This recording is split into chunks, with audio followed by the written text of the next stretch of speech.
I told Mr. Washington I wanted to become a disc jockey. Someone asked me to tell this story. And he said, Les Brown, he said, if you want to do anything worthwhile in life, you've got to be hungry.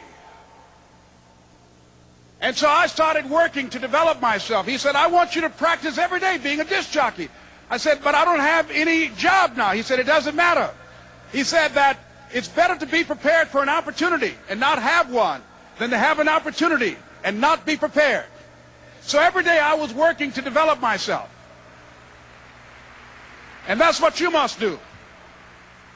And as I was working to develop myself, I applied for a job as a disc jockey, WMBM on Miami Beach.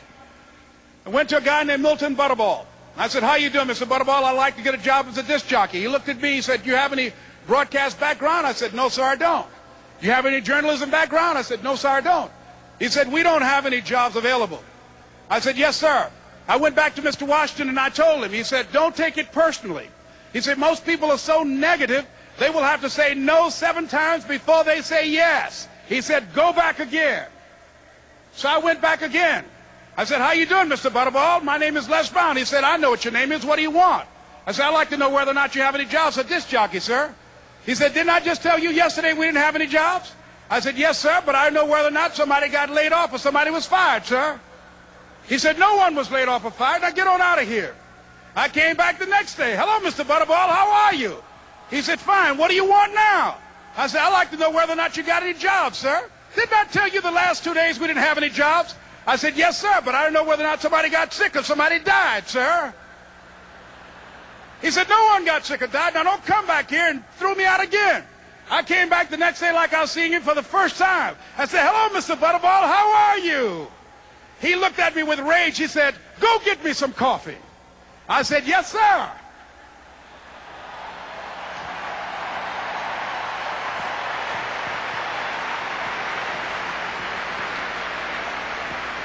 And I went to get him some coffee.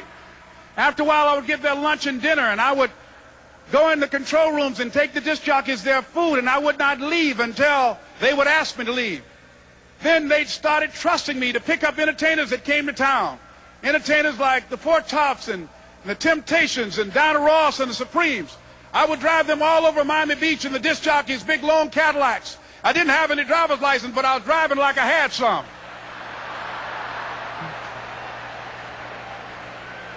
And one day, one Saturday afternoon, while I was at the radio station, a guy named Rock was drinking while he was on the air.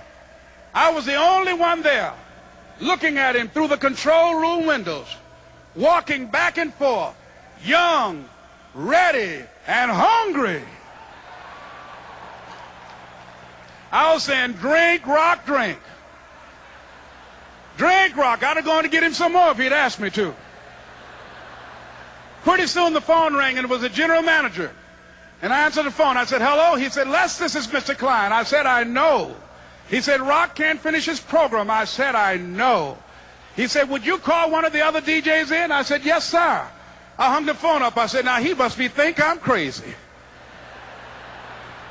I called my mom and my girlfriend, Cassandra. I said, y'all turn up the radio and come out on the front porch. I'm about to come on the air.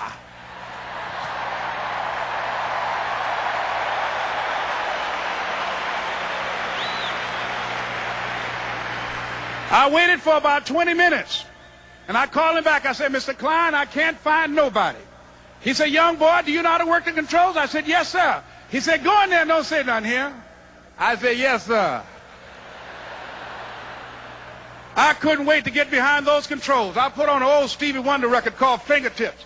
I sat down behind that turntable. I said, look out, this is me, LB Triple P, Les Brown, your platter playing papa. There were none before me, and there will be none after me. Therefore, that makes me the one and only. Young and single and love to mingle, certified, bona fide, indubitably qualified to bring you satisfaction, a whole lot of action. Look out, baby, I'm your love man. I was hungry. I was hungry. You got to be hungry.